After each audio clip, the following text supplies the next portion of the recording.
Hi everybody, welcome back to my channel on Feynman integration.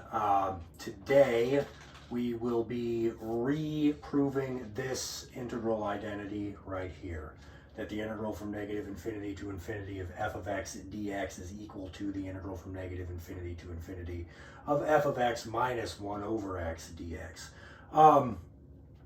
The reason I'm redoing it is because I made a few mistakes in the original one. I'm going to leave that one up so you can all laugh at me.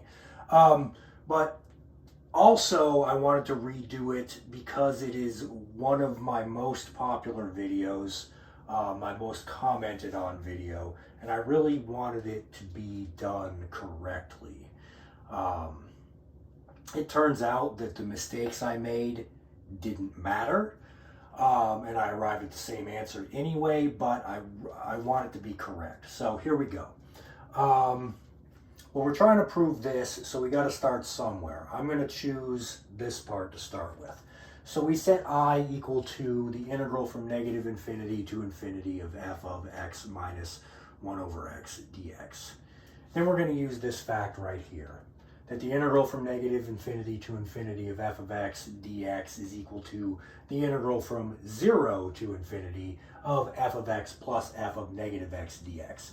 If you want an explanation of why that's true, watch the original video. It's in there. So we have that I is equal to, what we do is we're going to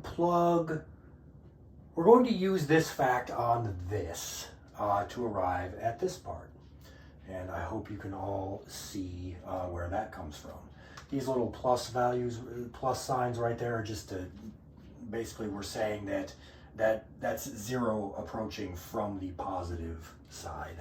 So it's a positive 0, if you could say there was such a thing. Next step, you make the substitution that u is equal to x minus 1 over x. And that's an obvious substitution to make, since this is the part we want to change into an f of something. We'll just do it. We'll change it into an f of something. So there you go, u is equal to x minus 1 over x. Solving for x using the quadratic formula will give x is equal to u over 2 plus or minus the square root of u squared plus 4 over 2. The reason I didn't use the negative version of that is because if you had u over 2 minus the square root of u squared plus 4 over 2, that would always give you a negative value. And since we're only interested in x values that are positive, we do not include the negative version of that. And then, of course, we get dx is equal to this. And then, of course, plugging in our substitution into this, we get this. The only part of that that really needs much of an explanation is the bounds of integration. If you plug in infinity for x, you get infinity for u, because you'll have infinity minus 1 over infinity, which is 0. If you plug in 0, you get 0 minus 1 over, don't forget, a positive 0, so that'll evaluate to negative infinity. And our f of u just comes from this part right here. This is our f of u. And then this 1/2 times this du is just our dx. And the same goes for this. Next, we just make a stupid little substitution that w is equal to negative u, dw is equal to negative du, and apply it to this part only, giving us this. And next, what we do is we just change our w's and u's back into x's. And then from there, we get this. 1/2. We combine these two using the linearity of integrals. And so we'll get 1/2, the integral from negative infinity to infinity of f of u times 1 plus f of w times 1, which just turns into f of x plus f of x.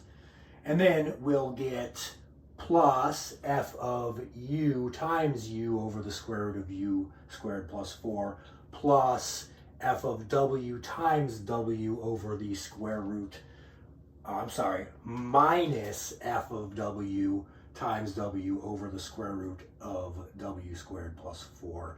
And of course, that just, you substitute x in for that and you get this. You get this, and they cancel, leaving you nothing but 1/2 of f of x plus f of x, which is just f of x. So there you go. That's where it comes from. Quick and easy. But I really wanted to just get it right.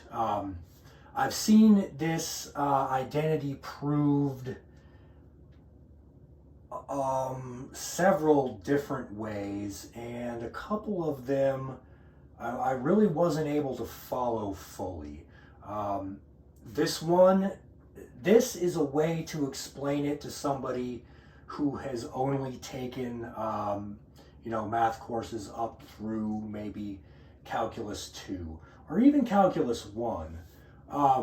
This is tricky, but there's actually nothing really advanced in this demonstration. And I like to keep my channel, that way, accessible to, either, AP calculus high school students maybe, or freshmen or college, or freshman or sophomore math majors. So anyway, yeah, I think this is the easiest way to explain that integral identity, and I hope you enjoyed that.